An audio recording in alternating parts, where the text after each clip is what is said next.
Good morning. I'm James Person, Senior Faculty Lead with Korea Studies here at SAIS. Delighted to welcome you here.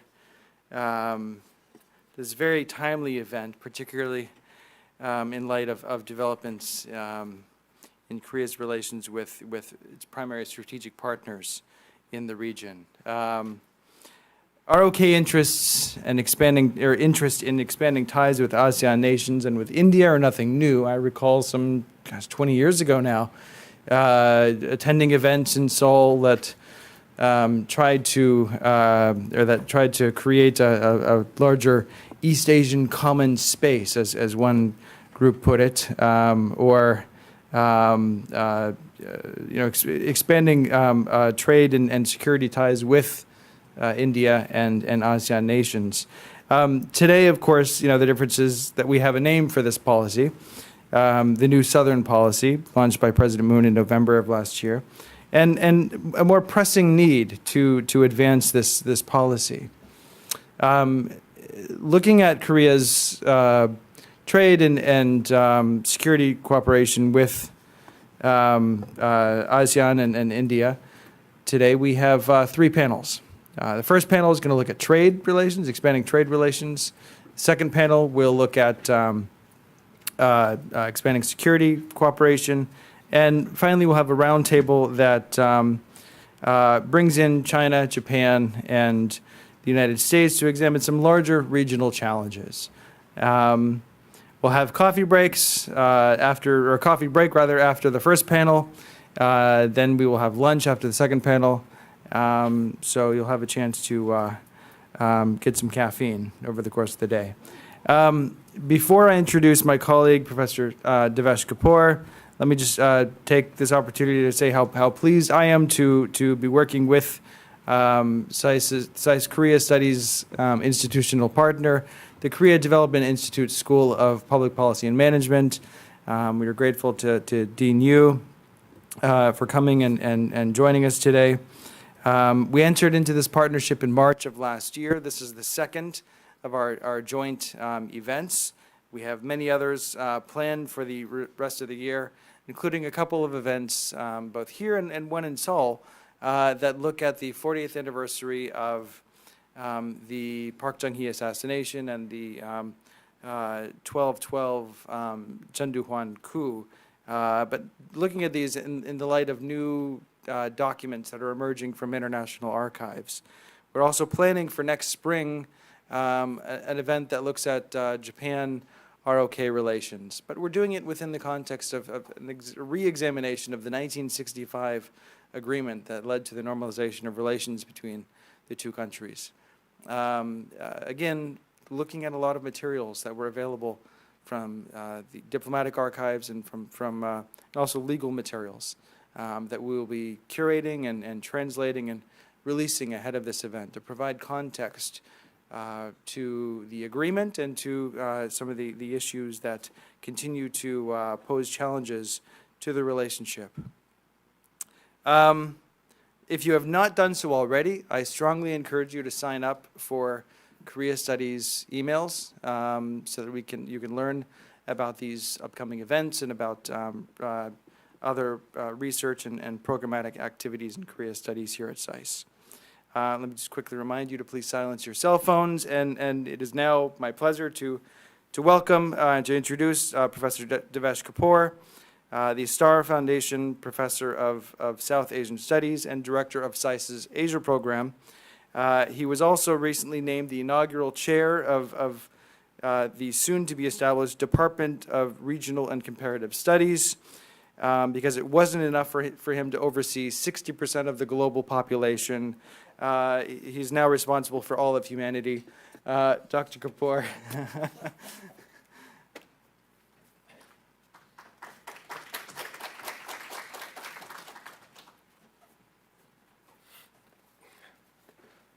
After that introduction, I'm sure you must be worried about the future of humanity.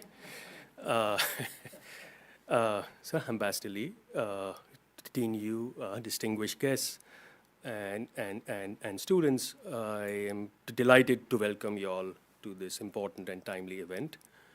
As James mentioned, when he and I first started planning an event that looks at Korea's relations with South and Southeast Asia last fall, we could not have imagined that it would be so relevant and timely.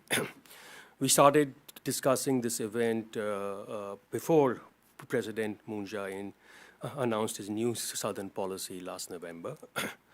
Yet, with Korea-Japan relations now, which are deeply strained, and with Korea stuck in the middle of the ever-expanding US-China trade war, the topic of trade, migration, and security cooperation of Korea with India and ASEAN countries has become more pressing for Korea. This event, in many ways, leverages the strengths of our Asia programs, and I'm very pleased that so many of our talented faculty will be joining us on panels today. We are delighted to be co-hosting the event with the Korea Development Institute of Public Policy and Management, a preeminent Korean institution that prepares not just Koreans but international students, including from ASEAN nations and from South Asia, in the areas of development economics and public policy.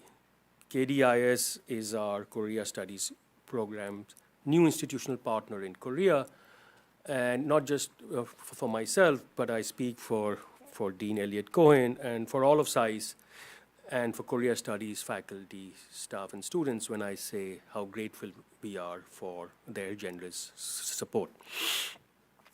Let me sort of also say a few words to thank the Korea Studies and Asia program staff who put this event. First of all, I really want to thank Dr. James Person, who's our real core anchor of the Korea Studies program.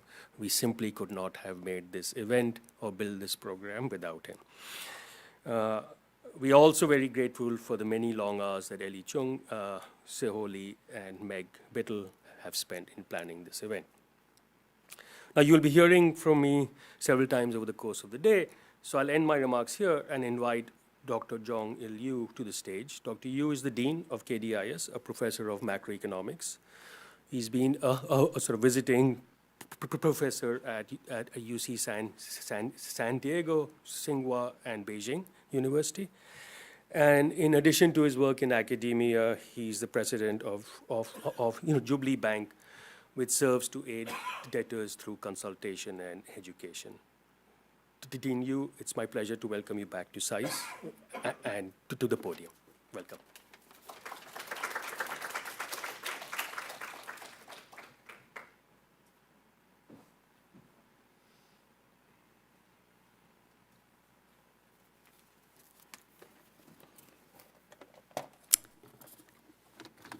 Ambassador Lee, Professor Kapoor, distinguished participants, ladies and gentlemen, good morning. On behalf of KDI School of Public Policy and Management, I'm deeply honored and pleased to welcome you to this important event. Ambassador Lee, coming all the way from Seoul to share his observations and wisdom with us, I really thank you. Professor Kapoor, I know you're very busy, being responsible for the future of humanity. And it was really gracious of you to take time out of your greatest responsibility. And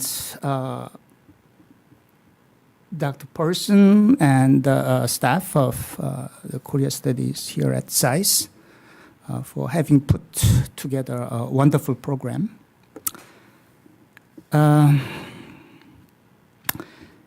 As you probably know, President Moon Jae-in of Korea announced the new Southern policy in 2017. It aims to elevate Korea's strategic ties to its neighboring countries and shift India and ASEAN to a more central place in Korea's foreign policy agenda.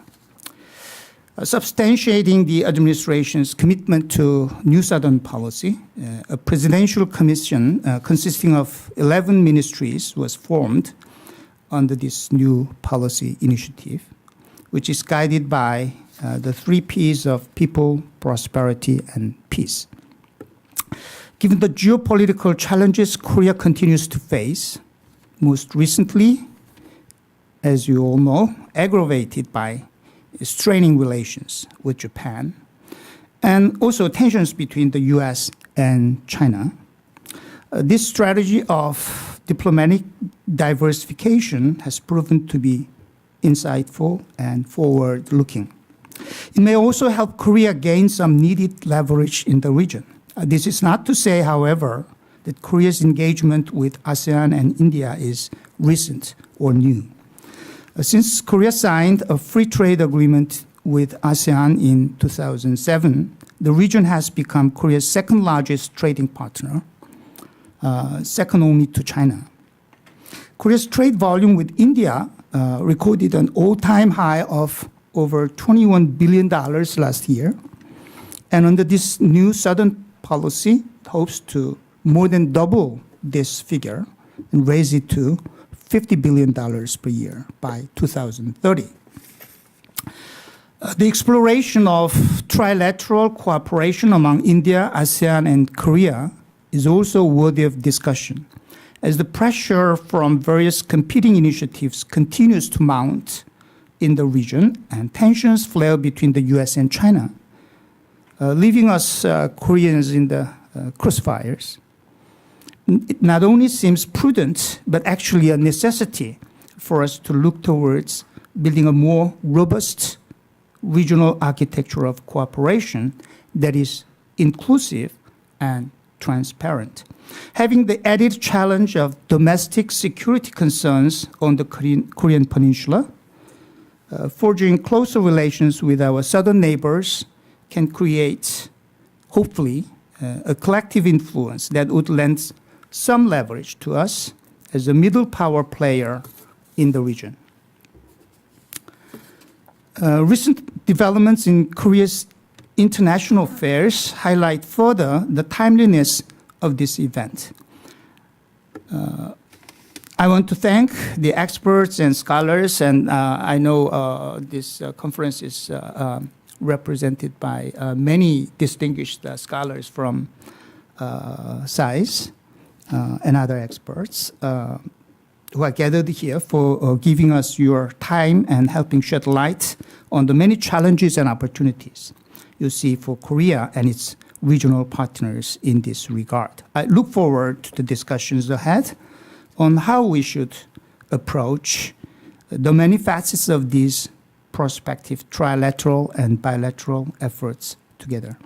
Before I conclude my remarks, allow me to take this opportunity to thank SAIS Asia Programs and the Korea Studies team once again for hosting this event and helping put it together. The conference is, as Dr. Person mentioned earlier, the second event jointly hosted by KDI School and SAIS since we started our partnership. The first event was a conference on the March 1st movement and modern Korea, commemorating the movement's centennial anniversary, the watershed uprising against the oppression of Japanese colonial rule. It was a very successful event, and I expect today's conference will be equally successful.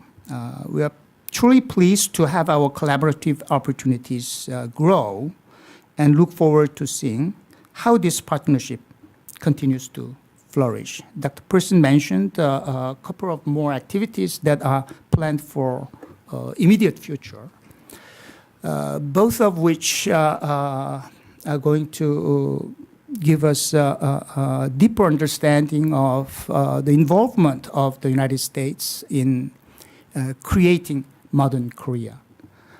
And it's I actually took part in a couple of conferences on Monday at CFR, yesterday at Hudson Institute, and there was a lot of concerns about strains growing in the U.S. ROK alliance coordination, and that, of course, has been accentuated, among other things, the conflict that is growing between Korea and Japan, and this problem cannot be understood completely without the role played by the United States, which is not very well known here. Although I can refer you to an op-ed piece by Alexis Dudden, a history professor at University of Connecticut, on the Monday's, last Monday's New York Times, titled America's Dirty Secret in East Asia. So I think this, our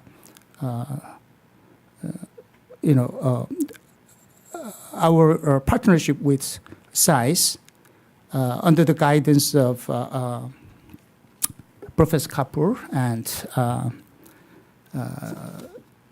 the efforts led by Dr. Person, is really, extremely important, and we're very thankful and we're very hopeful for our future. Once again, I wish to extend a heartfelt welcome to all of you, and thank you for joining us for today's event. Thank you very much.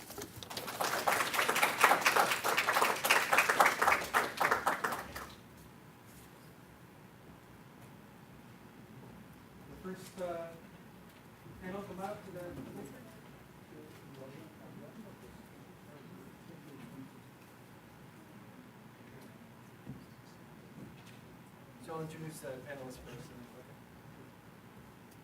Since we have PowerPoint, we'll take turns. How about this? You want to do the introduction because the Okay. PowerPoint is.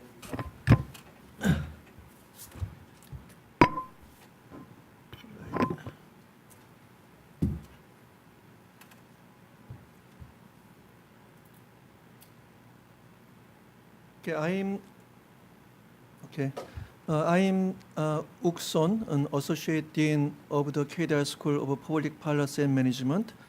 I'm in charge of Office of Development Research and International Cooperation. So I'm very delighted to play a moderating role for the first session of today's program. Theme of this session is Korean economic cooperation with South and Southeast Asia, focusing on trade, investment, and migration. Okay, now it's my great pleasure to introduce you the experts who contributed to this session. The first presenter, Bikram Nehru, is a distinguished practitioner in residence at Johns Hopkins University SAIS, specializing in the economic, political, and strategic issues confronting Southeast Asia. Prior to SAIS, Professor Nehru was the chair in Southeast Asian Studies at the Carnegie Endowment for International Peace. He also held a number of senior management positions at the World Bank, including chief economist and director for poverty reduction, economic management, and private and financial sector development for East Asia and the Pacific, and director of economic policy and debt department. And the second speaker, Professor Devish Kapoor. Actually, the James Person early this morning introduced, but let me add a little bit more on that. He is the Star Foundation South Asia Studies Professor and Director of Asia Programs at SAIS. His research area has focused on the political and institutional determinants of economic development, political and economic consequences of migration, the effects of market forces and urbanization on the well-being in India, governance and public institutions, and higher education. Professor Kapoor published many influential research books, including, among many, the World Bank, the First Half Century, Public Institutions in India, Performance and Design, and Diaspora, Democracy and Development, the Impact of International Migration in India. Prior to joining the Johns Hopkins SAIS, he held appointments at Brookings, Harvard, and University of Pennsylvania. Finally, Song-il Kwak is a research fellow of Korea Institute for International Economic Policy, in short, KIEP, and faculty fellow of American University. He is a former Director General of the new Southern Policy Department at KIEP. His department has explored sustainable cooperation strategies with ASEAN region and India to solidify the new Southern policy. Professor Kwak is an author of a study on the strategies for building a regional production networks in ASEAN region. His talk is about the South Korea's new Southern policy and cooperation with the ASEAN. Okay, we have 90 minutes for this session. So speakers, please remember that you have 15 minutes for your talk so that we can have a sufficient amount of time for floor discussion. So now I'm going to ask Professor Nehru to present your work within 15 minutes.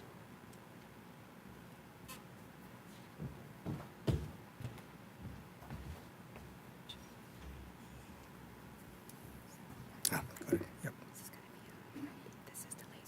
Yep. Great. Thank you. Perfect. Well, good morning, everyone, and thank you very much, Chairs. Welcome to all of you.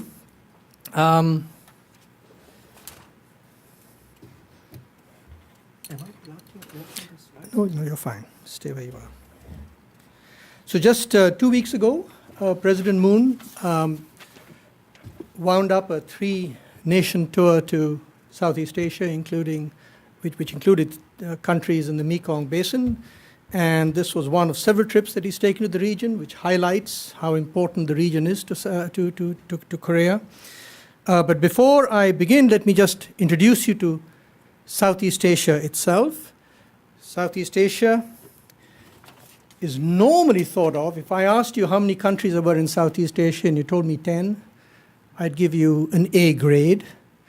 And my mnemonics would be, there are the 5 middle-income countries of Southeast Asia: Malaysia, Thailand, Indonesia, Philippines, and Vietnam. The 3 low-income countries are Cambodia, Laos, and Myanmar. And then the 2 small anthropo countries of Singapore and Brunei. But if you told me that there were 11 countries in Southeast Asia, I'd give you an A+ and send you to the top of the class, because there's also Timor-Leste, which is also part of Southeast Asia, but not part of ASEAN. Now, I'm going to start from the premise that trade and flows of investment, foreign direct investment, are good for growth. I'm starting with that premise. I don't wish to sort of prove it. And if you look at it from that perspective, then the relationship between Southeast Asia and Korea is a marriage made in heaven. Because these are 2 parts of the world. One in Southeast Asia is commodity rich. Korea is commodity poor. Southeast Asia has low levels of human capital. Korea is has got abundant human capital. So what's not to like? I mean, these countries should really be trading very intensively. But of course, marriages may be made in heaven, but making them work is very much an earthly responsibility. When you look at Southeast Asia has got a GDP of 2.8 trillion. It's got a population of 600 million. And if it were just one country, it would be the 7th largest economy in the world. So it's pretty important. And what's most important, of course, is that it is growing very rapidly. It's, of course, also situated between 3 very rapidly growing parts of the world. There's China, of course, there's Korea, and there's India. So it's perfectly positioned as a very rapidly growing economy. And I think if you look at the future, you will, as I will show you, the future also looks pretty good. But Korea isn't the only country that is focused on wooing Southeast Asia. There's Japan, of course, India, China, the United States. So I think Korea has a lot of competition in winning the hearts and minds, so to speak, of Southeast Asia. If you look at per capita income levels, especially at PPP terms, clearly Southeast Asia per capita income on average is not as large, but averages hide a lot. Southeast Asia is about one of the most diverse regions in the world. Singapore has a PPP per capita income of over 100,000, well above that of the United States. Whereas you have Cambodia, which has a per capita income of only 4,000. This is in PPP terms. And of course, these countries are hugely different in size and colonial histories and political systems, and of course, in levels of economic development. So do remember that there is a huge diversity in this region. Now, looking to the future, I think all projections show that just as you have diversity in per capita income level, there's also going to be diversity in projected growth and in potential increases in urbanization. But broadly speaking, what this picture shows you is that the low-income countries are likely to grow the fastest because that's really catch-up that's taking place. And they're also going to have the most rapid rates of urbanization. The middle-income countries are going to grow less fast, and of course, being already largely urbanized, are not going to have that sharp increases in urbanization, although Indonesia is going to grow, is going to have a substantial amount of urbanization. And then, of course, you have Singapore, which is already, of course, 100% urbanized. So this is a region which is undergoing rapid change, is going through rapid convergence, and it is, in a sense, a perfect partner for a country like Korea.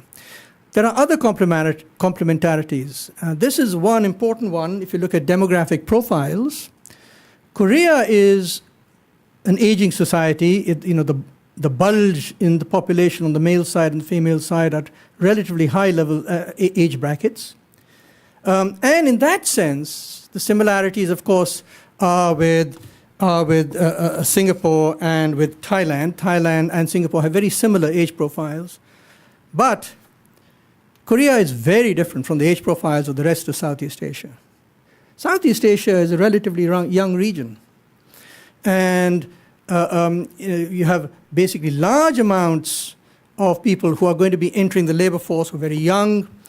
And potentially, if Southeast Asia can capture that demographic dividend, then it would be another boost for its potential growth rates. But if you look at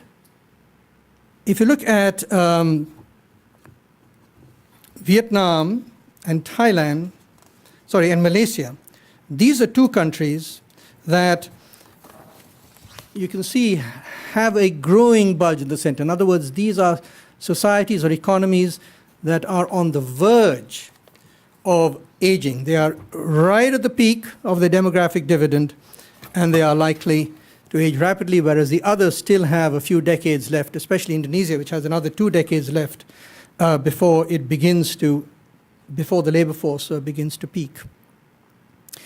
So there are these enormous complementarities between Korea and Southeast Asia, and it's been recognized by Korea, it's been recognized by Southeast Asia, and the two groups, that is ASEAN and Southeast Asia and Korea, have had intensive efforts at promoting integration. This is not a new story. It's been going on for decades. And to give you an example, here is a chronology of meetings that have taken place between ASEAN and Korea. There's a FTA for goods, there's an FTA for services, there's also an agreement on protection of investment, dispute resolution mechanisms. But we have to be a bit careful here, because ASEAN is very good at meetings. It's very good at having trade agreements. But ASEAN as a group, frankly, is not particularly powerful in forcing that or in ensuring that its member states actually follow these rules. Its capacity to monitor and implement are very weak.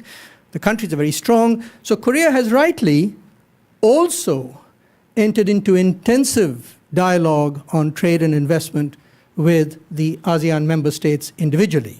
For example, right now, there is a deep discussion of having a comprehensive and strategic partnership with Indonesia, which is taking place even as we speak. So given this intensive dialogue, it should come as no surprise that Korea now is the 5th largest trading partner with Southeast Asia. You have, of course, China, EU, Japan, the United States as being the top 4, and then you have Korea as being the 5th largest, about $150 billion of trade between Korea and Southeast Asia. But you also have Korea as being the 7th largest, at least in 2017, was the 7th largest foreign investor in Southeast Asia. The first 6 months of this year, it was the 2nd largest. Over the last several years, it's been around the 5th largest. So it's certainly punching above its weight when it comes to foreign investment. But what I want to highlight is the fact that it's a mistake to look at Southeast Asia as one group, given the fact that there are so many differences between nations. So it's instructive to take a look at Korea's investment in Vietnam, which is its most important destination country for foreign investment. Korea there was the 2nd largest investor in Vietnam after Japan, and there's a large amount of investment that's also by ASEAN, which is sort of that amount. So there's a lot of intra-ASEAN investment as well that takes place. But be careful here, because a lot of intra-ASEAN investment actually comes from Singapore.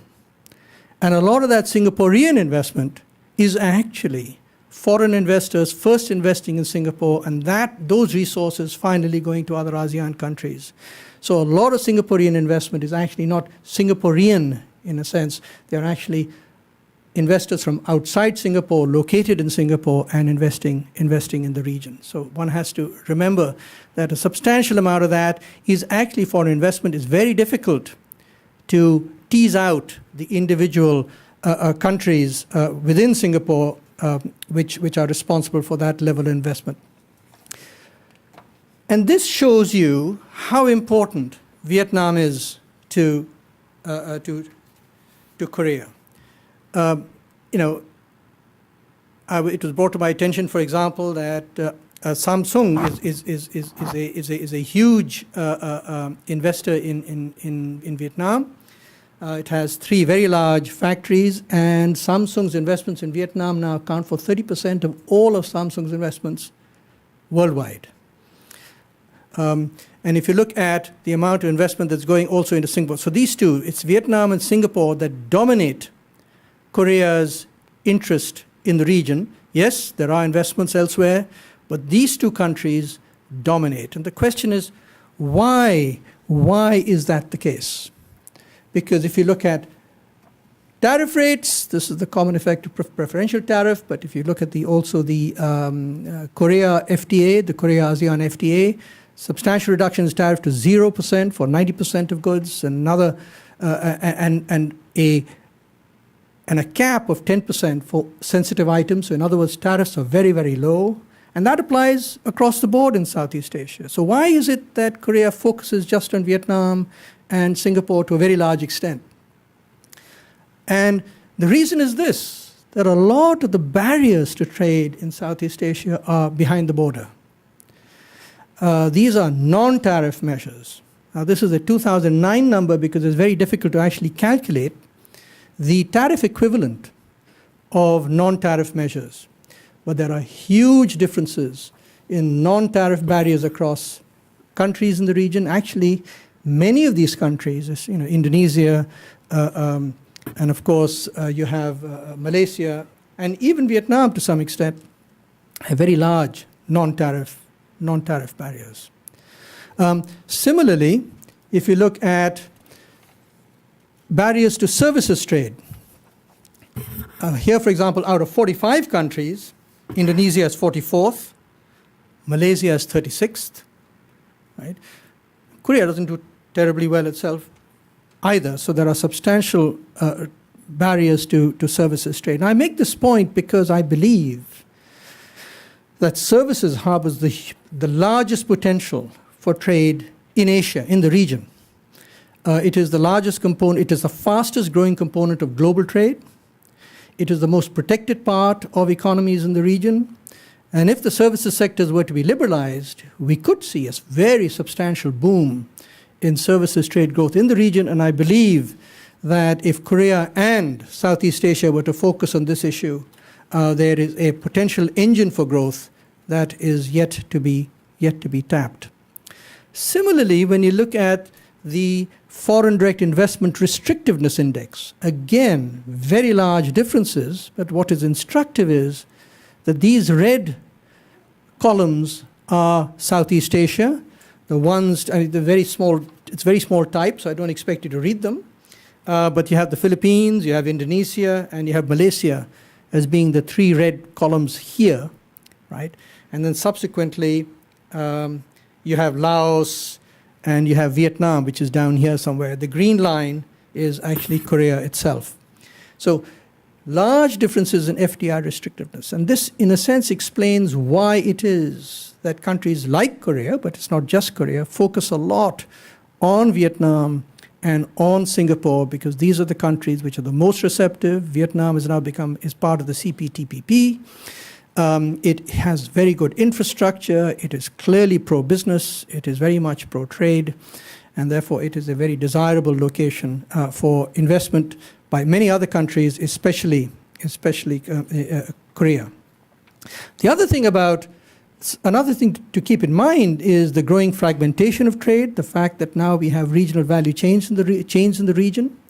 So if you look at these backward and forward linkages, so these are, on this side, these are forward linkages, those are backward linkages, right? These are countries which have high levels of forward and backward linkages, and clearly Singapore, again, dominates. We have, again, Malaysia, Thailand, the Philippines. So, and surprisingly, the Philippines is up there, to be honest. I'm quite surprised by that.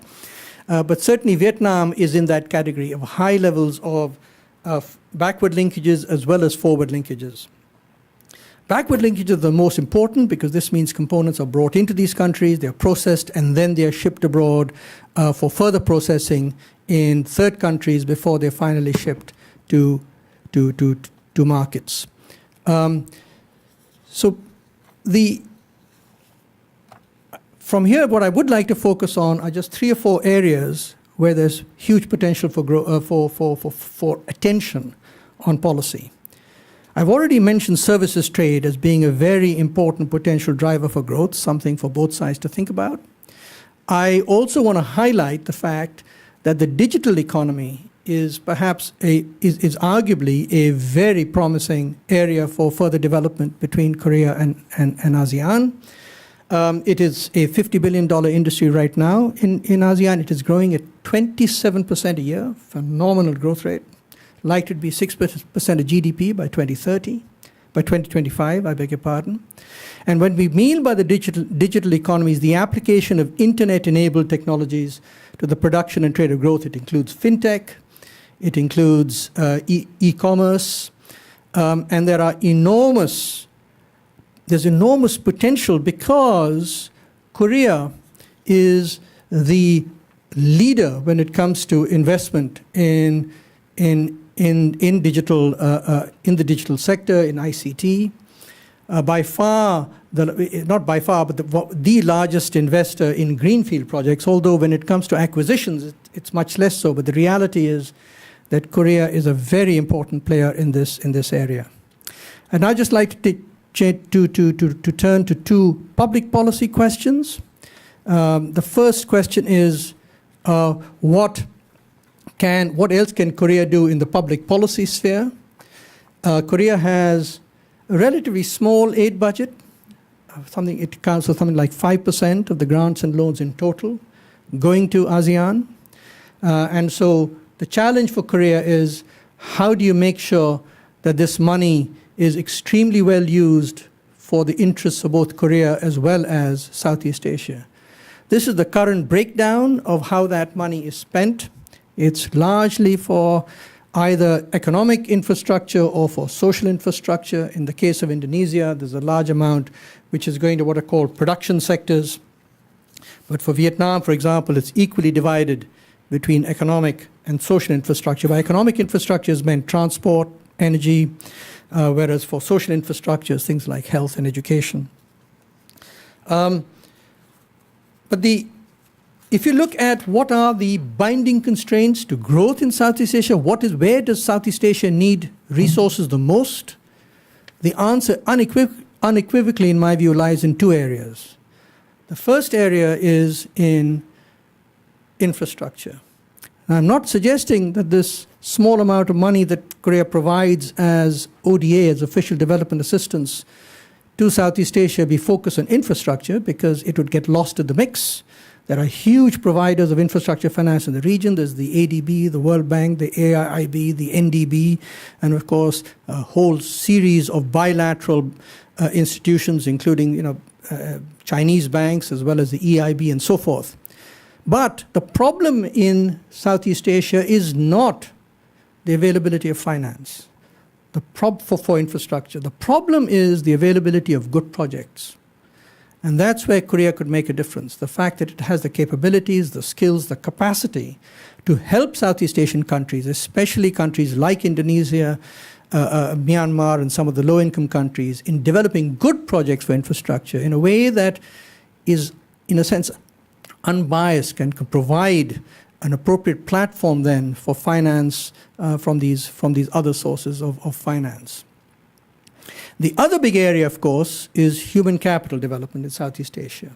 Southeast Asia has a huge human capital deficit. And it's very interesting that Singapore and Korea are right up there, number 1 and number 2, in the Human Capital Index, which has just recently been prepared by the World Bank, whereas many of the Southeast Asian countries are in the bottom rung, so to speak, out of 157 countries.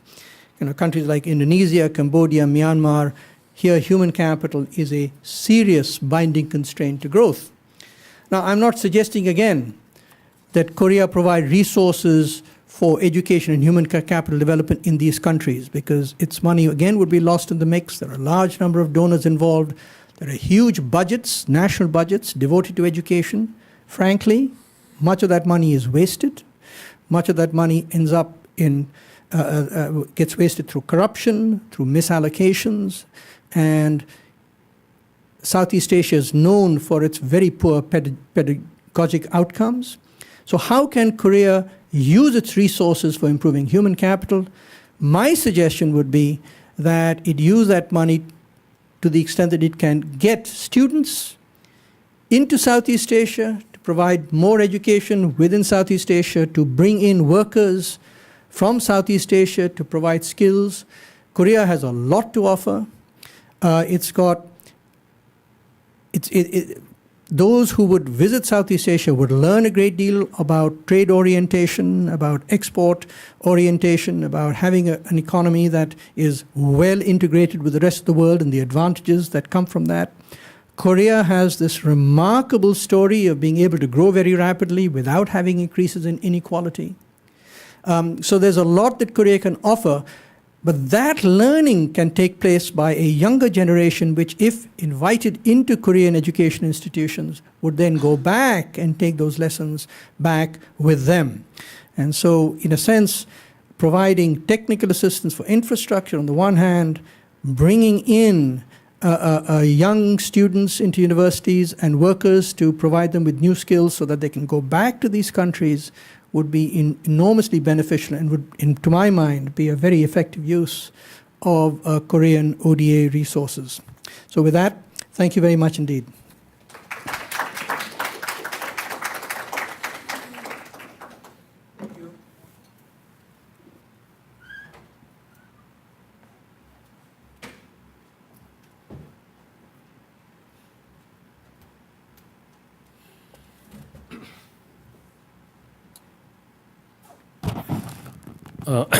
Thank you.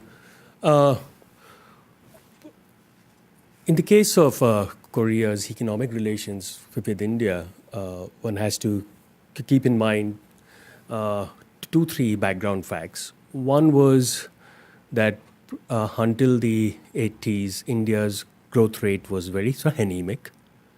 And of course, Korea began its very rapid growth rate beginning from the 60s. The second was that because Korea was so much part of the US alliance and India's relations with the US was sort of lukewarm, there wasn't much of a relationship between India and South Korea.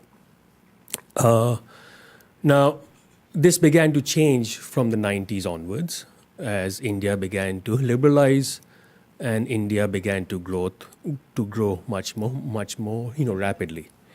So the Korean-India economic relationship is relatively recent, and I think it has much promise for several reasons. One is that, and this matters a lot in Asia, there is no bad history between the two countries. Second is, in some ways, they are very complementary. Korea, of course, has been excellent at manufacturing. India has been anything but excellent in manufacturing.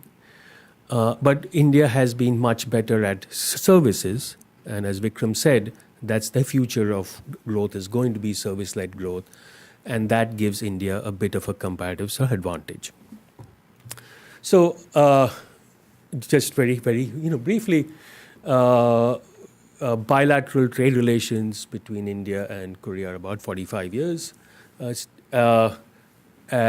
was stated earlier, the trade is about 21.5 billion, and the leaders of both countries have set a target of 50 billion by 2030. And now you see a sort of new part of this relationship that's emerging is around technology and startups.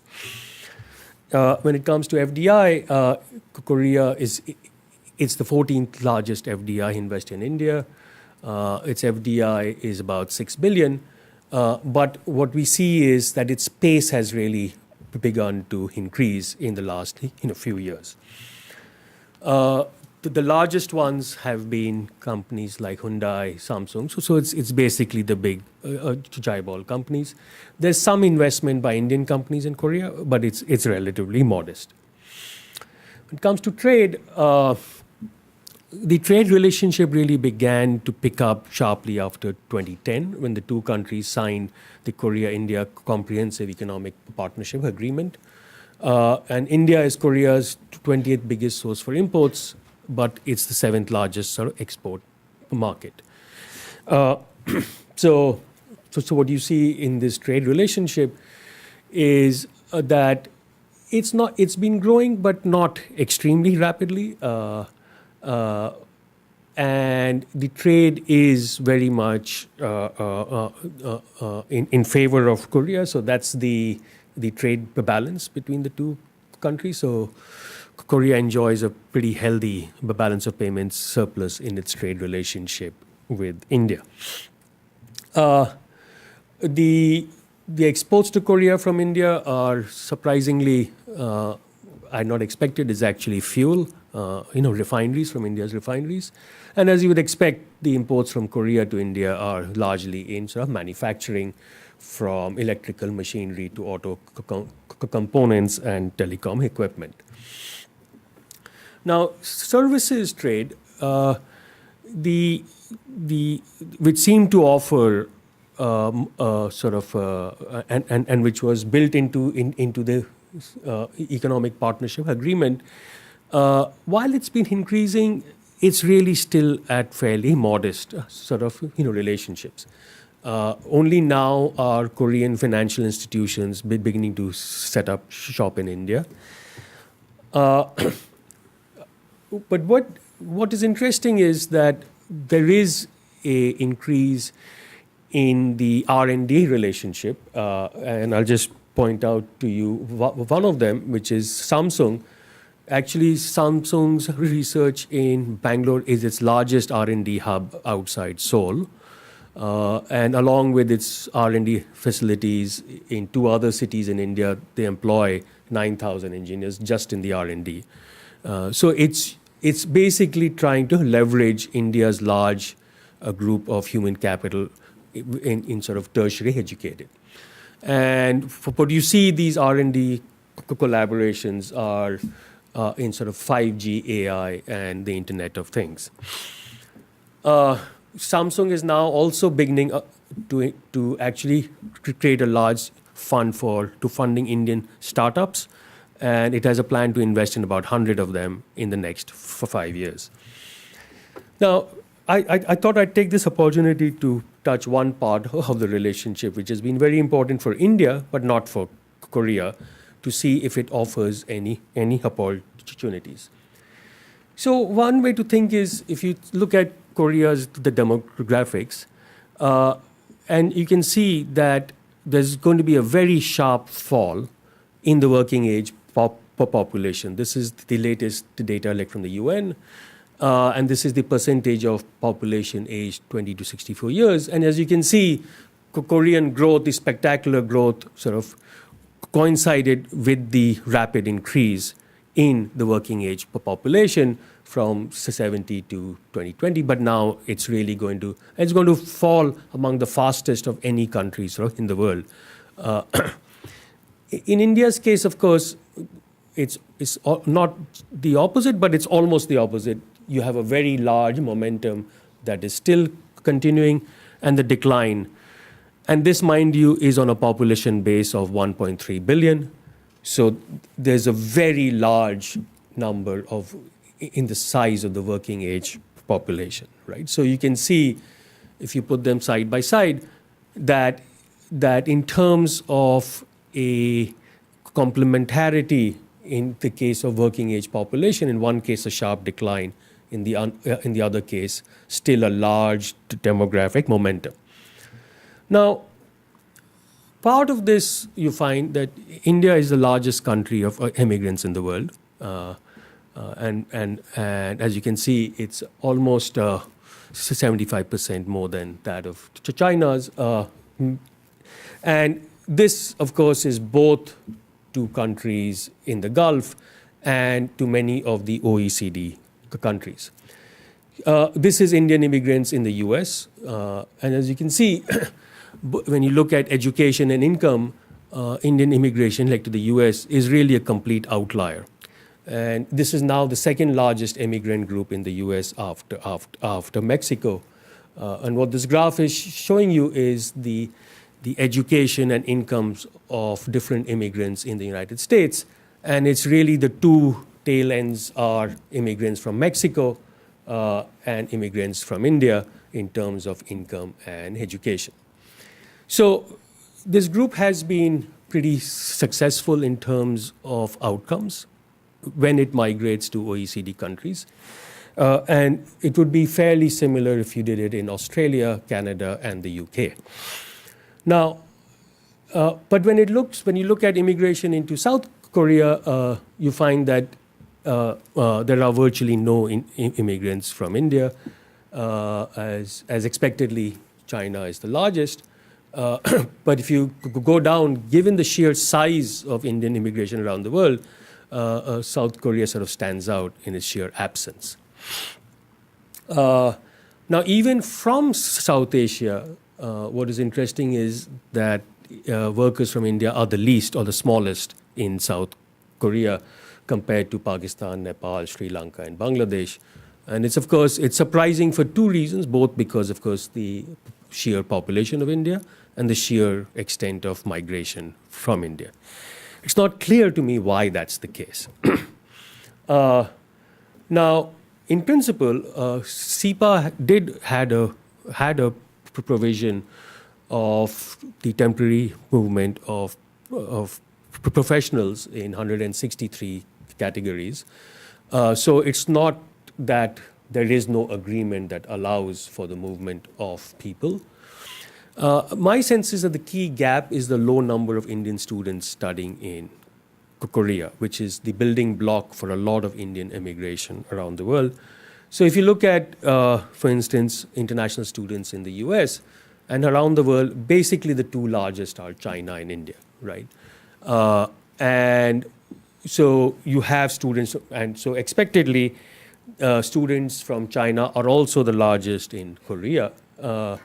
So international students in South Korea have been increasing rapidly. They virtually increased by order of magnitude in the past, 15 years. And, really dominated by Chinese students from China, which is almost half, followed by Vietnam. But the Indian numbers are so small that at least I couldn't even find them sort of in the data. So I'm just using a 1% as a question mark, not that I had the exact numbers. So again, it's something which is not clear to me why that's the case. Now, I think if one looks forward, one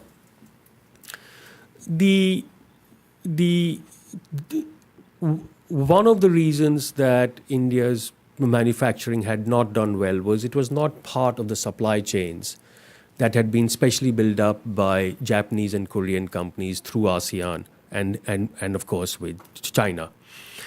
This has begun to change, and in the last 2 years, this government has been very aggressive. So Foxconn has invested now hugely with large factories. So it's the first big movement of manufacturing. And last year, the largest investment of a Korean company in India was Samsung, again in large manufacturing, facilities. So this combination of a more receptive climate for manufacturing in India, which this government is building, and last week it announced a very sharp cut in the corporate tax rate to 25% from 33%. So it was very aggressive in trying to lure firms to invest in India. And at the same time, building the potential of India's comparative advantage in services trade. India's IT exports are now about $120 billion. They are about 40% of its total goods exports. So that is the real advantage, comparative advantage that India has. And the question is whether the two countries can collaborate in their complementarities, one whose excellence is in manufacturing, and the other whose comparative advantage seems to be in services trade. Thank you.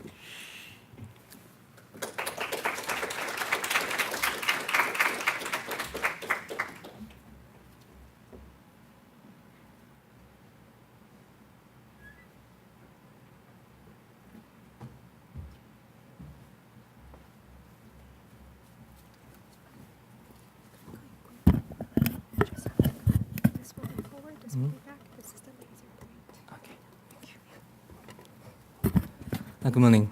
My name is Hong-il Kwa, working in KIAPT. I'm very delighted to introduce Korea's new southern policies in this very important event. First, although the doctor you already mentioned about the new southern policies key concept, but I'm going to briefly talking about the new southern policy to you. And second, I'm going to explain why Korean government design and implement new southern policy. And finally, I'm going to explore how the outer case new southern policies work with the ASEAN's policies. Okay.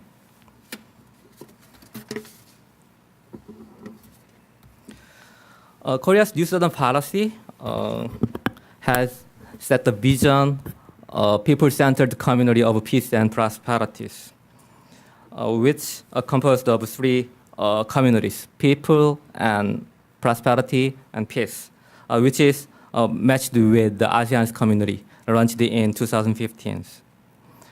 In November 2017, President Moon announced the New Southern Policy in Indonesia for the first time. In 2018, a Korean government launched the Presidential Committee on New Southern Policy, which reserved the directions for promotion of a New Southern Policy. The following slide shows the directions for promotion of NSPs. First, the committee set the goal of people community as 50 million of mutual visitors by 2020 annually. We believe that exchanging people promote to share knowledge and know-how, as well as to have more opportunity to understand each other's. For your information, in 2018, 2.46 million of ASEAN people visited Korea, and about 9 million Koreans visit ASEAN again. And second, the goal of prosperity community is to build a cornerstone. Maybe you can see that this part. Yes, the cornerstone for mutual beneficial, future-oriented economic corporations. Korea and ASEAN agreed to make effort to reach the trade $200 billion by 2020. Given the rapidly increasing trend in trade between them, it is surely achievable. For your information, in 2017, the trade between them was $114 billion, and in 2018, it was $160 billion.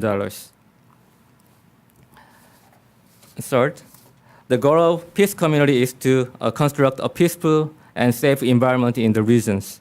A Korean government mainly focus on the terrorism, cybersecurity, and a collaboration for building a peaceful Korean peninsula. In 2019, the Presidential Committee on New Southern Policy resolved the extensive expansion of the cooperation areas, in particular economic areas. The committee added the innovation industrial field related to the first industrial revolution, such as artificial intelligence, 5G, data economy, and biohealthcare, digital commerce, etc., into original key cooperation areas, such as infrastructure and the commodity trade, tourism, and finance. A New Southern Policy has different features from the previous policy toward the ASEAN regions. New Southern Policy expands its scope and diplomacy level and policy connectivities. For example, in the respect of policy scope, New Southern Policy includes security and diplomacy and socio-cultural cooperation as well as economic cooperations, while previous one mainly focused on the economic issues. In the diplomatic aspect, before the New Southern Policy, the majority of meetings are one-time formal meetings. But after the New Southern Policies, a multi-layered and repetitive meeting is emphasized. This slide shows how New Southern Policy has been progressed. For 2 years after New Southern Policy was announced, the President Moon has visited India and all 10 ASEAN member states, as well as held summits. By doing so, Korean government capitalized on this year, marking 30 years of South Korea-ASEAN relations, including through the November ASEAN ROK Commemorative Summit and the first Mekong-Korea Summit taking place in Busan. And let's think about why Korea designed the New Southern Policies. This can be explained by the push factor and the pull factors of a New Southern Policy. In the economic aspect, ASEAN and India grow very fast thanks to their FDI-friendly environment and favorable production conditions. On the contrary, already many professors already mentioned about this part. Korea needs a new growth engine because of the population structures. So I'm going to show you that in detail. First of all, we need to see why ASEAN regions and India are valuable to Korea. The full factors of NSP, New Southern Policy, can explain it. ASEAN region and India has recorded high growth rate as you see, over the last 10 years. The GDP of ASEAN reached $2.7 trillion in 2017, and which is the sixth largest in the world. Moreover, the forecasting agency, the CIM actually, predicted that India's GDP will be third largest in the world in 2024. In addition, the great advantage of ASEAN region and India is the largest population, as you see. The share of the young workforce is much greater than Korea. These valuable factors can help to solve the difficulties that Korea faces. Another full factor is ASEAN region and India are rising trade partners of Korea. As this table shows, ASEAN is the second largest Korea's trading partner. As you see, while Japan's shares of Korea total trade is decreasing, ASEAN's share is increasing. This is attributed to the direct investment of Korean companies into the ASEAN region. I'll show you in the next slide. In addition, after New Southern Policy announced, the U.S. and China China's share of Korea's total trade are increased. This is an evidence that New Southern Policy does not pursue to downgrade relations with major powers, but upgrade relations with Indo-Pacific regional partners. That is, the aim of New Southern Policy is to establish more balanced diplomatic and economic relations. And Korea's foreign direct investment flow into ASEAN is greater than that into China now. ASEAN is the second largest investment destination following the US. The US is the #1 destination of Korea's investment. Korean multinational companies and SMEs have jointly constructed their production network across ASEAN regions. These activities are most private-oriented. I mean, the Korean government didn't provide support for the Korean companies working in ASEAN regions before the New Southern policies. But after New Southern policy introduced, the policy includes supporting policies for the private economic activities. For example, the supporting local ASEAN companies to working with the Korean companies by sharing skill, knowledge, and know-how of rapid growth. Ultimately, ASEAN firms will participate in the Korean firms' supply chains that we hope. And the push factors represent the reason that Korean government has to design and implement New Southern policies. As the graph shows, Korea's potential growth rate is decreasing as you see in this time goes. It can be explained by various reasons, though. The key reason is the rapid change of population structures. According to Korean Statistics Bureau, about 50% of total population is over 65 years old in 50 years.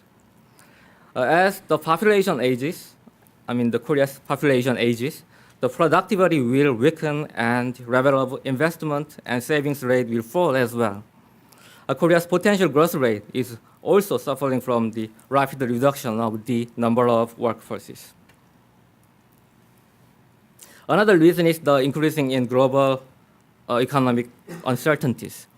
From 1990 to 2007, the globalization with fully grown supply chain pushed up the trade thanks to tariff cut, cheap communications, and lower cost transport. After the rise of domestic supply chain in China and other emerging economies, the global trade intensity is decreased because they are now consuming more of what they produce. So trade growth has been slow. Moreover, the US-China trade war may cause a long-lasting damage of world economy and could put the world into a totally uncertain era. Moreover, if it is a Thucydides trap, the tension cannot be easily resolved. Furthermore, the Japan's tightening exporting regulation on the export to Korea makes Korea face another economic uncertainties.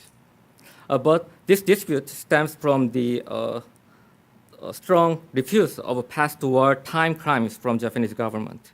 It believed that a trade dispute between Japan and Korea will seriously undermine the manufacturing value chain in Northeast Asia.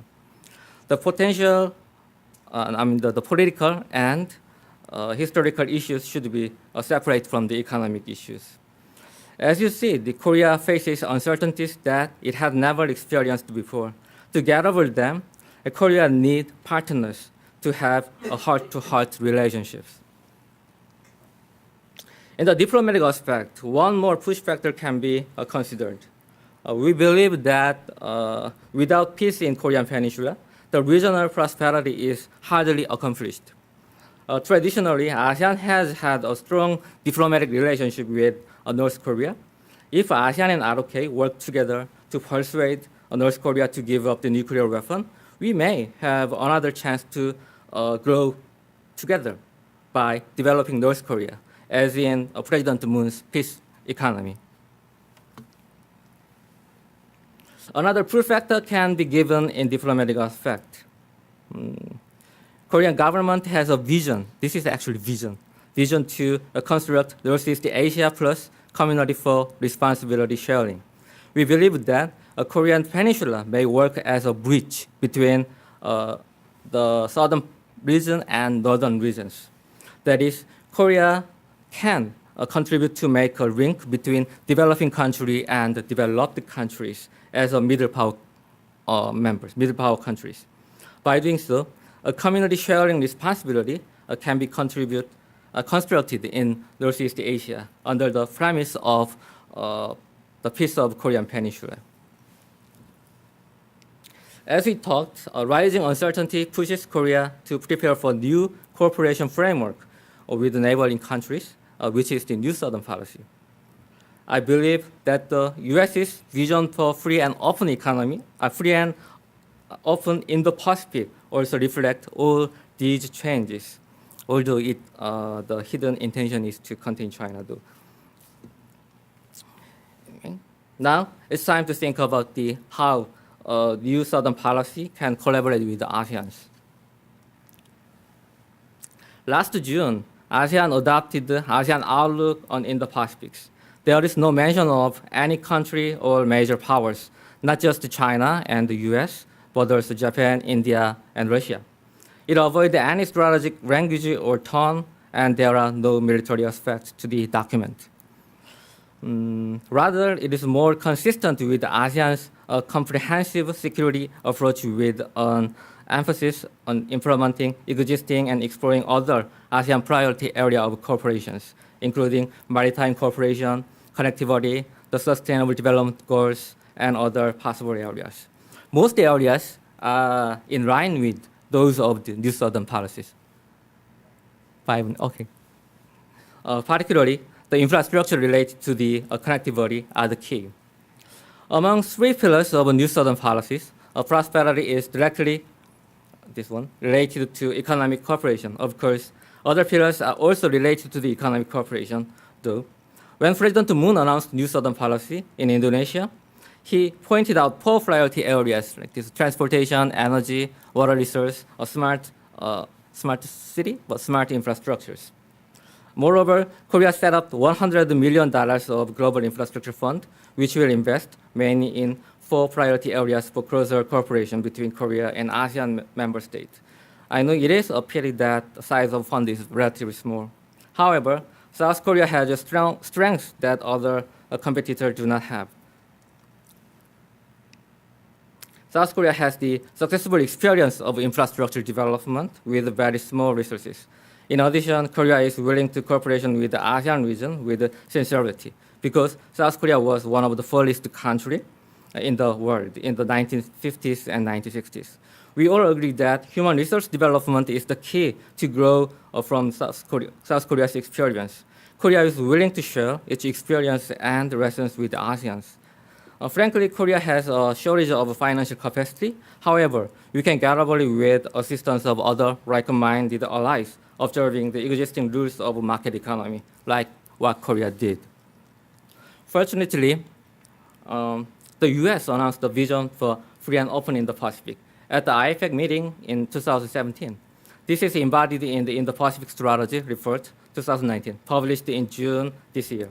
I think the objective of free and open Indo-Pacific to encourage China and other countries to abide by existing rules and principles ultimately. If this is true, free and open Indo-Pacific needs to gather more like-minded allies by a good reputation, because China's financial scale is huge. To get a good reputation, the US emphasized on openness. That's why Australia, India, Japan, and Indonesia promote their own version of Indo-Pacific model. For example, the US wants a free and open Indo-Pacific with a more overt military strategic orientation. In comparison, Indonesia seeks an open and inclusive Indo-Pacific. However, the US, ASEAN, and others stress out the sovereignty of each country, good governance, security, and sustainable development as well. Moreover, for the US to get a good reputation, free and open Indo-Pacific considers infrastructure development as a key tool. As in the box, various efforts to develop infrastructure are included in the Pacific regions. As we see above, South Korea has development experience with little resource, while the US has high standard loan of capital, and ASEAN has large demand for infrastructure. Moreover, Korea's New Southern policy, ASEAN's ASEAN outlook on Indo-Pacific, the US's free and open Indo-Pacific share the common values such as openness, transparency, and inclusiveness. Therefore, the US, ASEAN, and Korea can use their strengths in a complementary ways. This slide shows how we can link between New Southern policy and connectivity projects in Master Plan in ASEAN Connectivity 2025. MPEC 2025 proposed 5 strategic areas: sustainable infrastructure, digital innovation, seamless logistics, regulatory excellence, people mobility. Among them, I believe sustainable infrastructure and digital innovations are important. Sustainable infrastructure includes exchanging lessons on smart urbanization models across ASEAN member states that can simultaneously deliver economic growth and a good quality of life. Thus, we can guess ASEAN's demand for smart city constructions. Moreover, digital technology in ASEAN could potentially be worth up to $625 billion by 2030, which is 8% of ASEAN GDP in that years. Capturing this opportunity requires the establishment of a regulatory framework for delivering new digital service. In this regard, 5G is the core technology to realize smart city and digital services. If the US and its allies can create new 5G ecosystem by working together, a new economic order can be created to replace the existing order specialized in commodity trade. In addition, these activities can fulfill ASEAN's demand. Okay? Thank you.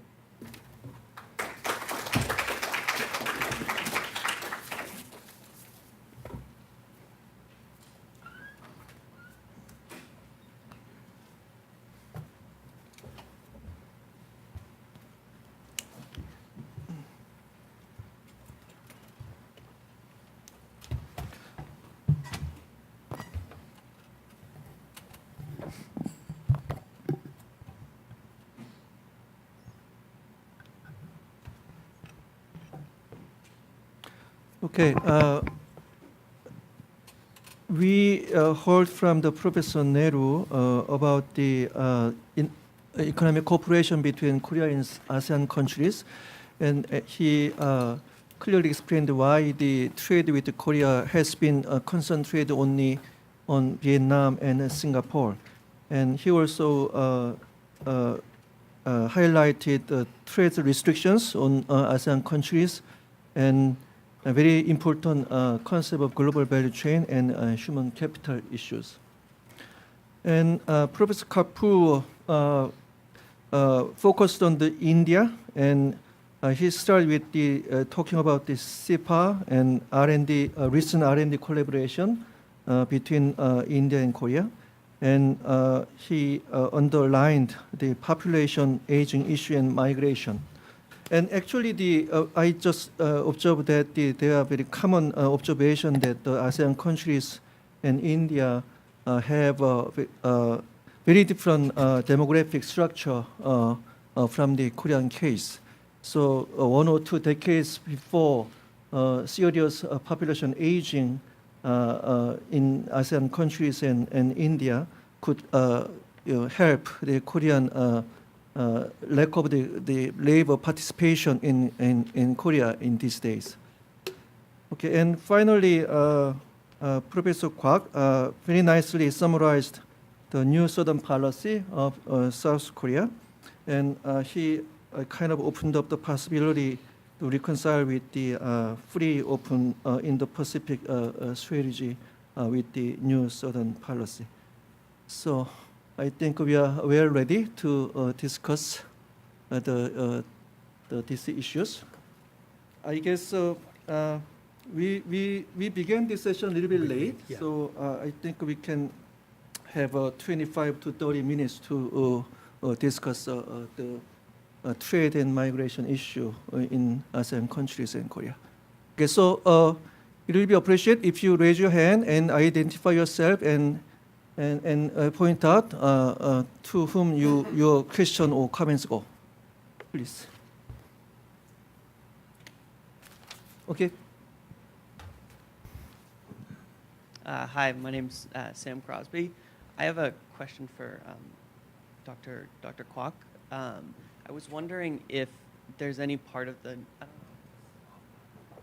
I was wondering if there's any part of the new Southern policy that's that is aimed to tie in immigration from the ASEAN countries, given the Statistics Bureau's projection of like the 50% population over 65.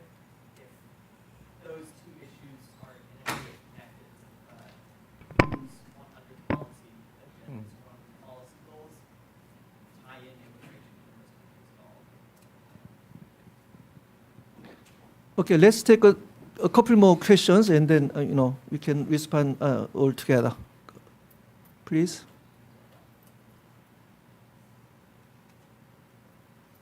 Okay, Ambassador Lee.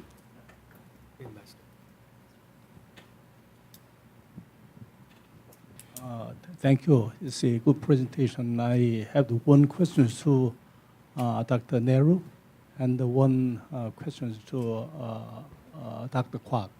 First, Dr. Kwak, you said the first most priority principles of the new Southern policy is people-centered exchanges or cooperation with the Korea and ASEAN. So it's a very good idea. But my question is, how many ASEAN has 10 ASEAN member state, can enjoy visa-free status from South Korea? I understand 9 out of 10 the member state has given us visa-free, so I'm enjoying but from the ASEAN side, how many enjoyed visa-free to come into South Korea? That is my question. And another one is the Professor Nehru is more theoretical issues. South Korea and ASEAN, the cooperation has developed when we had this East Asia developed regional production networks between the 3 Northeast Asian countries and the ASEAN. We have strengthened our production networks. Give us South Korea and Japan and China and ASEAN also enjoy them, and we can make a very high economic growth in the last year from 1980s to 2000. But it's now we have the troubles between the Korea and Japan and Japan and China and the USA and China. So all the situation, the environment, I think getting worse. It's very damaging. The systems we have developed for last 30 years. That means regional production network is now is undermined amid that conflict between the countries. So, do you think still we can that system, regional production network system, will sustain in the years in the future? That is my question. Thank you. Okay, one more question in the back.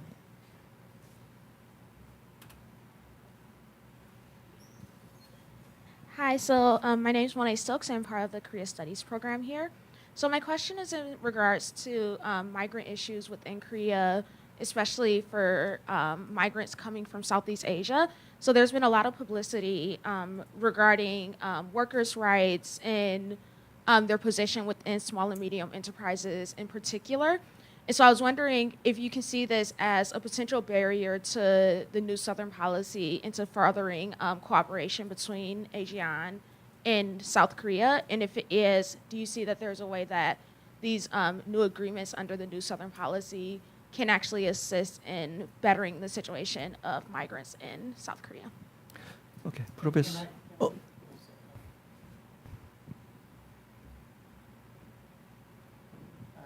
Because the previous questions have been directed to Professor Nehru and Dr. Kwak, I should give one question to Professor Kapoor,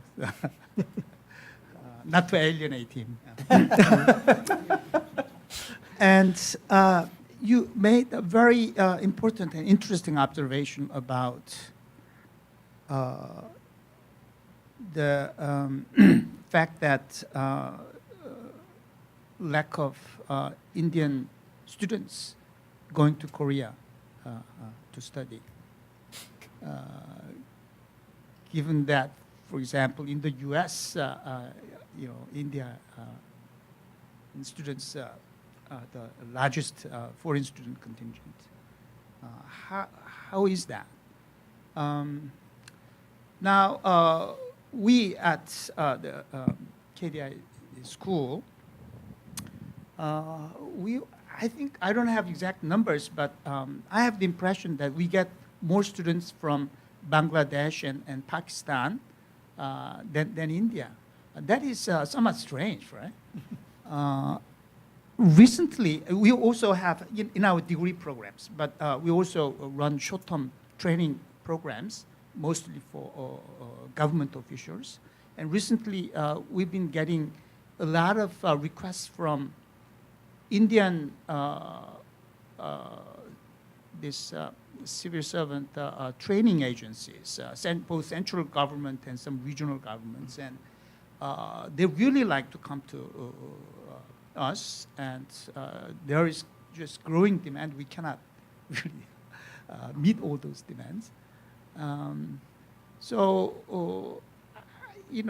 Even though you just said it was a puzzle to you, I'm sure you have some thoughts about why Korea is not on the preferred list of destination countries for students. And in this connection, I just wanted to ask for your comments about my perception, which may be wrong, which is that Korea wave, K-wave, K-pop and K-drama, and these things is quite huge across the world, here in the U.S. and Europe, Africa, Iran. K-drama is the huge, and Southeast Asia also. K-wave is very, very popular, but I think I heard very little about K-pop or K-drama being popular in India. And so maybe there's some cultural distance between the two countries, despite the fact that a lot of Koreans have very favorable views about India. So I'd like to ask you a comment on my observations.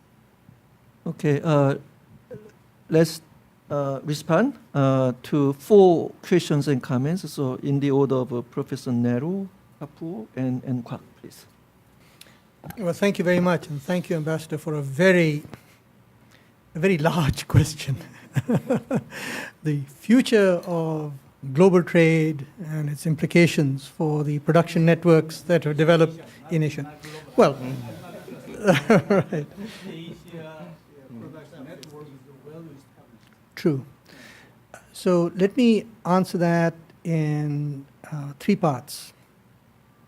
The first part is that there's just been a recent study that's come out, a very comprehensive study, which looks at 4 dimensions of cross-border economic flows: trade, capital, people, migration, and technology, cross-border tech, and a very extensive study. I must say I would recommend it to all of you. And what it shows is that despite popular perception and despite these various forces of protectionism that seem to be accelerating in trade, actually the aggregate measure of cross-border economic integration has continued to proceed at much the same pace as it did in the past. So that's just an interesting point to put on the table. And what it tells me, and if you'll pardon the expression, is that commerce trumps politics. That's why I said, if you'll pardon the expression. So in other words, I've always believed that the forces of private sector investment, trade, etc., and the desire to raise standards of living, lower cost of production, improve productivity, have an inexorable logic to them of increasing efficiency.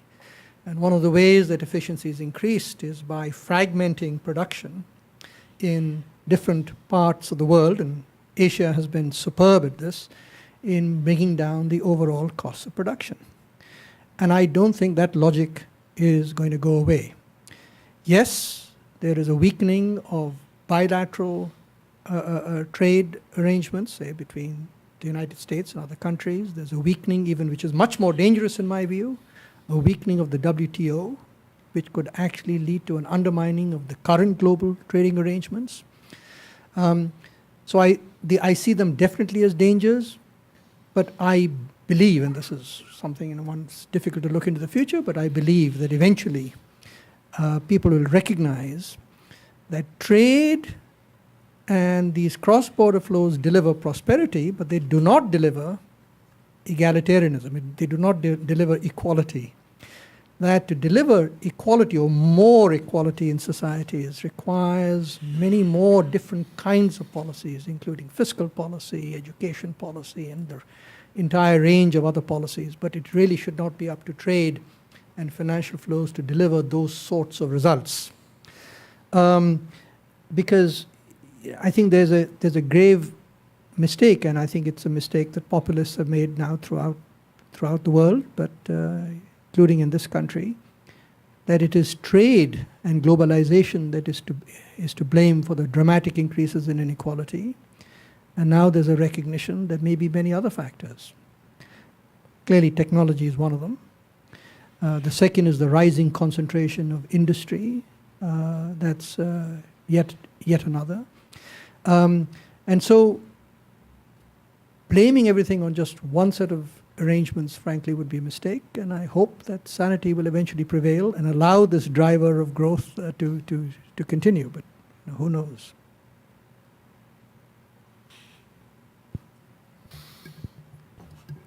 I'm not sure.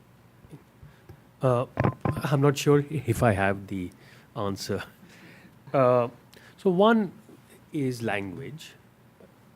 But if language were the major barriers, there are actually, last year there were more Indian students studying in China than the United Kingdom, which of course historically was the destination for Indian students. So the language issues are as acute in some ways in China, and they're also going to Japan, so that should not be the reason. Now, the base Indian higher education has expanded so rapidly that the base is very large now. So after China, India has the largest number of students in higher education. It's about close to 40 million students enrolled in colleges and universities. So one just needs to siphon a tiny fraction of that to come for graduate studies, and you still have a very large unmet demand. I think the soft power thing is an interesting, because the reverse is also true. Because if there's one thing India has been reasonably good at, is the power of Bollywood as a global force, similar to K-pop. We were actually discussing it amongst ourselves yesterday, because Bollywood films do very well in China. And why don't they have any grip in Korea, right? You would expect actually the opposite, because, as you know, relations between India and China are less, they are lukewarm at best. And so you would expect fewer students to go to China. You would expect a lesser demand. Actually, after Hollywood, the largest films, among the top 5 grossing films in China in the last few years, there's always been a film from Bollywood. So it is Bollywood's largest market outside India has been there. Now, I don't have a good answer for you. When I began to prepare for this, it struck me, and I could not. I realized I just didn't have the answer, because the obvious answers don't fit. Because there is much larger movement, and also because India has established a strong, with Thailand and Japan, sort of Buddhist circuit in India, and where people come from this, but fewer South Koreans, far more Thais, Burmese, sort of Buddhist, and from Japan, and now increasingly from China as well. But again, not from Korea. So there's clearly something that is absent.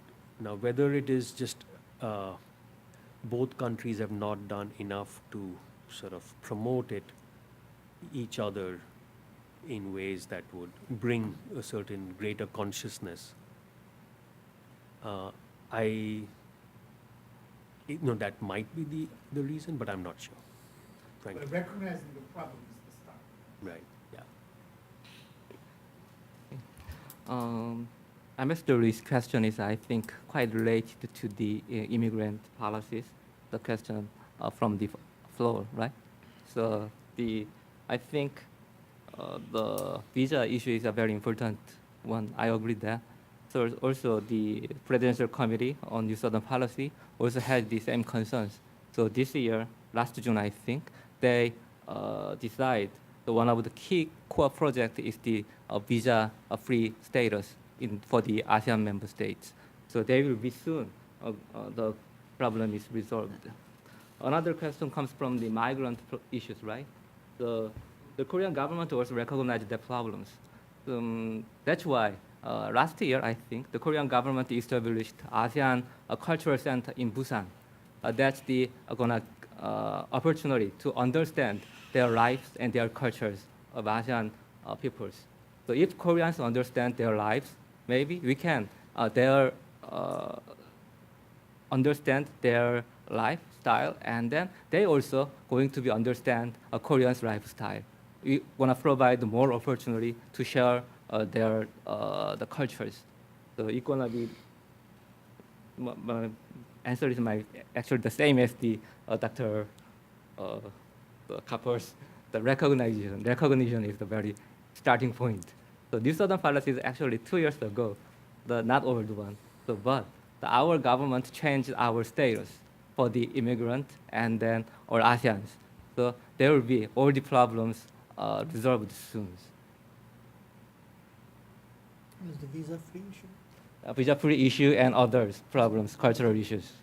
Okay, so I'll proceed to next set of questions from the floor.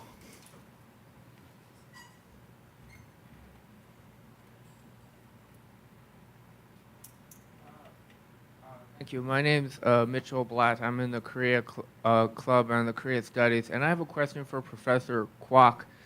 Talking about the new, the Southern policy and some of the other policies relating to Asia, I heard you mention something about containing China, although I wasn't sure whether I heard right. But so could you elaborate on whether there's a containment policy?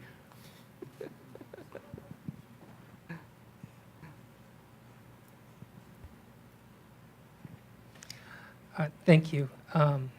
My name is Michael Choi Kim.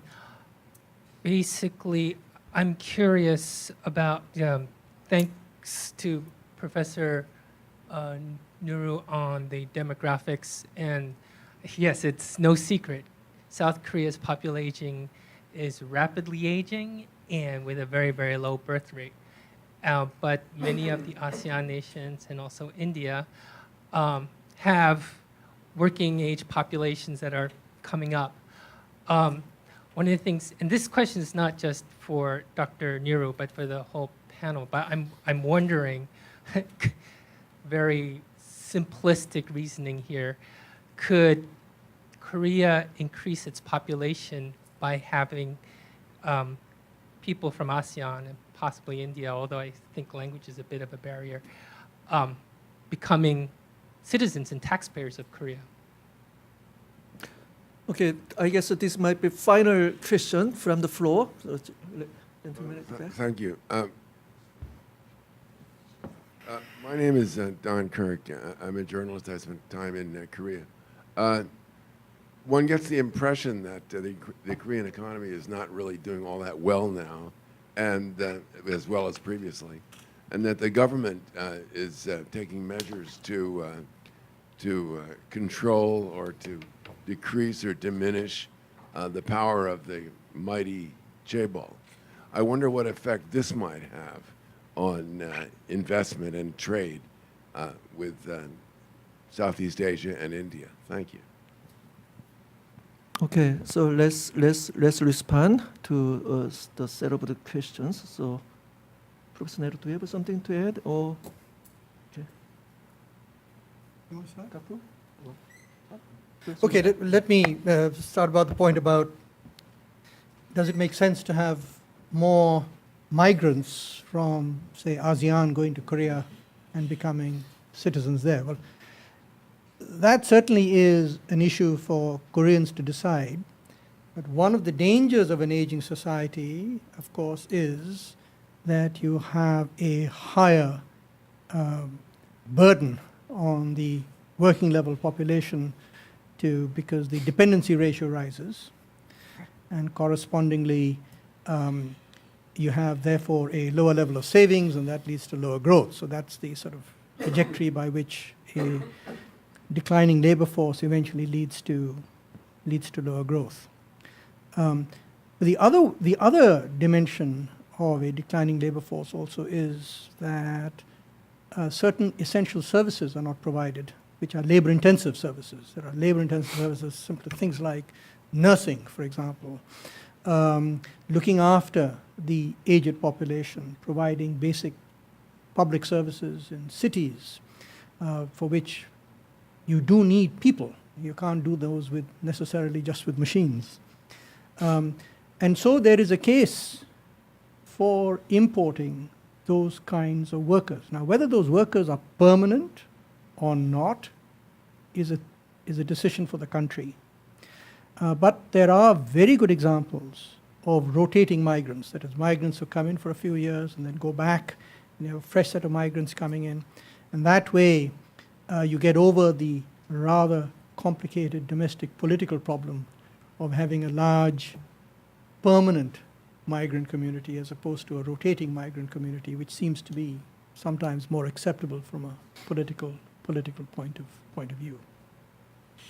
I think just to reiterate, we're doing a lot of work on temporary migration programs around the world. In addition to trade and other factors, what we see is that a big part of the political backlash in many countries has come because of a perceived increase in permanent migrants. societies are much more amenable to, and they are aware of the need to augment the labor supply, but they are uncomfortable with people who are culturally and racially very different. That is just the reality, and it doesn't matter which country. Every country or most countries have that. So I think politically and economically, what is much more likely to fly is carefully designed temporary migration programs. And these work. I mean, Singapore has had that. Most Middle East countries have that. And much of agriculture, the one program of migration, the only program of migration that has increased under President Trump has been for temporary agricultural workers, because his constituencies are in sort of rural areas, and young Americans are not willing to work on farms. So you need workers. So Canada has that, Australia has that. So there are temporary worker migrations that work in a range of countries. And I suspect that that is the more likely path Korea is likely to go than one that brings in and then offers pathways to permanent residency.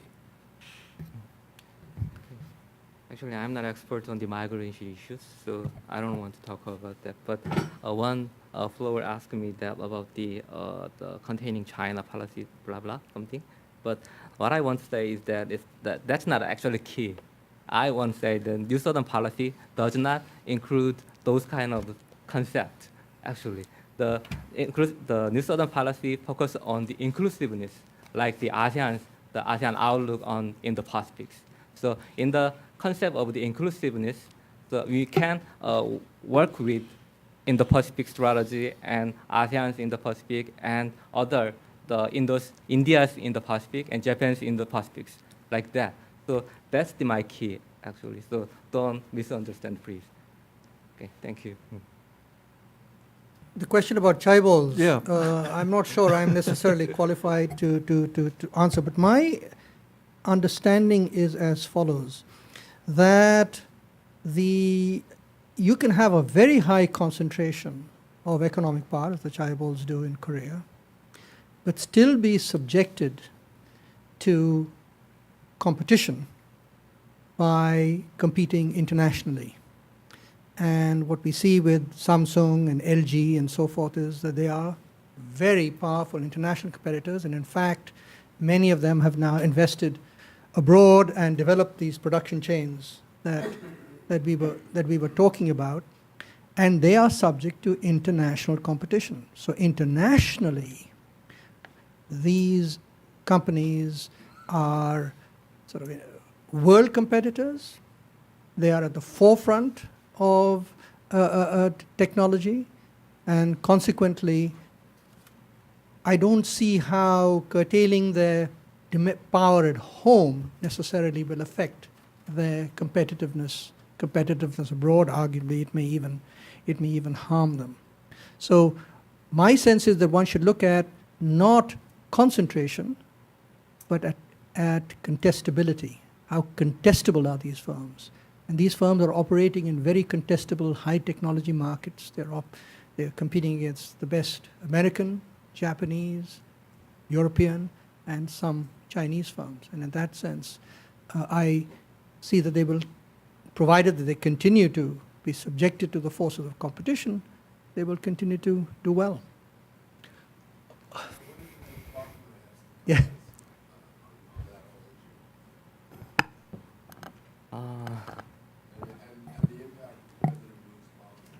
Okay. So many Korean companies, actually the multinational companies, are working in the ASEAN area. Also, they can get a lot of efficiency gain actually by investing their monies to the Vietnam and also ASEAN regions. But another problem is that they are working only with the ASEAN, working only with the Korean companies. Even if they invest their money into the Vietnam, they only work with the Korean companies. There's no gap, no room to share the ASEAN local companies. So that's the another problem though. But by working by Korean companies, they can get a more competitive competitive, and then they can compete other partners. So that's the problem, but that's another competitiveness. Okay, final remark from Dean Yu, and then I'm going to bring things close. Correct. Misperception about Korean government policies towards chaebol. Korean government does not aim to curb or diminish the powers of chaebol. Its policy is to control abuse of that power, okay, in its dealings with SMEs, its subcontractors, in its various ways of tax evasion, and so that's the problem, okay? And imposing that discipline is not going to harm their abilities to invest and compete. So don't worry about that. By implementing New Southern policies, actually the ASEAN member states, the companies can join the Korean production network in the futures. So Korean company established job training centers in ASEAN area a lot, and they transfer technologies, and they produced a lot of workers. And then Korean companies going to be hired them, and they're going to get the technology, and maybe the workers can establish their own companies. Maybe they're gonna go into relationship with other Korean companies. That's the future of our big picture of the New Southern policies. Okay, we could continue, but I think it's a good idea to close this session so that we can proceed smoothly with the security and diplomatic issues of today's program. So I like to appreciate each of you for participating and bringing your expertise to this gathering. So why don't we give big hands to our speakers?